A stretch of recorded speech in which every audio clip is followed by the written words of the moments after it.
The Alliance for Change has noted that the government's belated attempt to right the wrongs that they have created through their continued bypassing and disregard for the country's procurement systems. When the practice of awarding contracts to their friends, families, and favorites began immediately on their return to office, the excuse at that time was that they were building capacity and the new contractors had the financial capacity to execute projects. As always, time reveals all.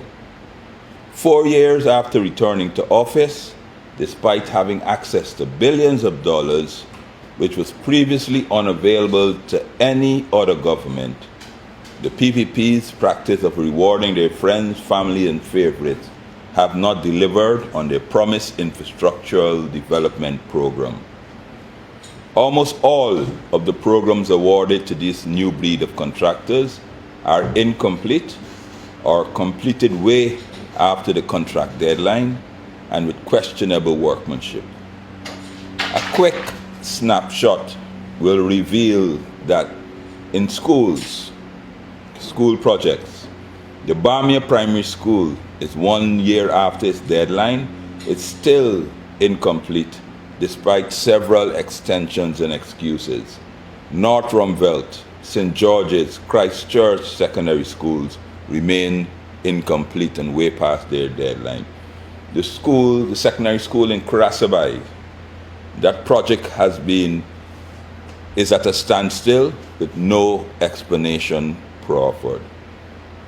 In buildings, despite having paid a contractor over $6 billion since 2022, the multi-story office complex being constructed by the Ministry of Public Works is still at the preliminary design stage.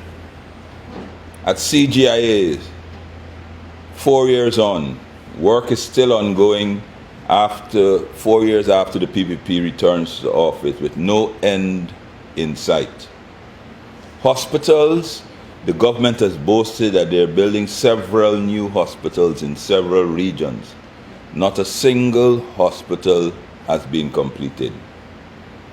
The PPP boasted in their manifesto that they will be restarting all the sugar estates.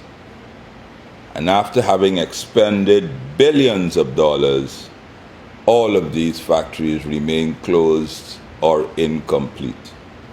The relocation of the Enmore packaging factory was to have been completed this year. That also remains incompleted. When we go over to roads, Cemetery Road remains incompleted more than 2 years after its deadline, at great inconvenience to the traveling public. Conversation 3 expansion remains incompleted. The Lamaha Street upgrade remains incomplete. Crane to Schoonard bypass roads remains incomplete. The much celebrated Heroes Highway, despite being completed, is already showing signs of disrepair, and it is anticipated that urgent interventions will soon be needed to rectify these defects, particularly at the approaches to bridges and culverts. The Linden-Lethem Road is incomplete. The widening of the embankment, the Mahaiko Road, as well as the Quarantine Highway, is incomplete. While citizens are very grateful for the numerous roads constructed, there are complaints about the design of these roads. The width of all these new roads have been reduced to 10 feet or less, making it impossible for 2 vehicles to traverse the road. The comment in most communities is that the government is constructing walkways instead of roadways. On the energy sector, a Milo Falls hydro project is stillborn, despite several attempts to resuscitate this ill-fated project. The gas to energy project, which the government has already expended over $500 million and which was slated to be completed this year, is nowhere near completion, and it is now slated to be completed at the end of 2025. 2 years after schedule. Despite expending billions of dollars on GPL, the supply of electricity remains unreliable. Generating sets maintenance have been shelved or deferred. The company's transmission and distribution network is on life support.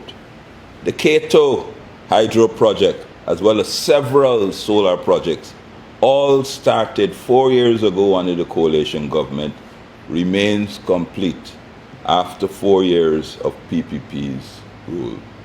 The new Demerara Harbour Bridge contract was signed in May 2022 with a construction period of 2 years. At present, the project is less than 20% completed and is unlikely to be completed before 2026. The promised bridge over the Berbice River has yet to even start.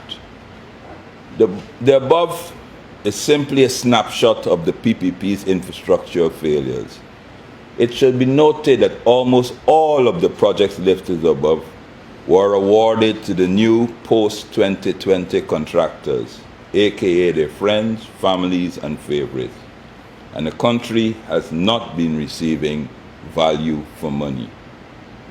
The government's recent attempt to plug the holes in their sinking ship should be seen as nothing more than playing lip service. I thank you.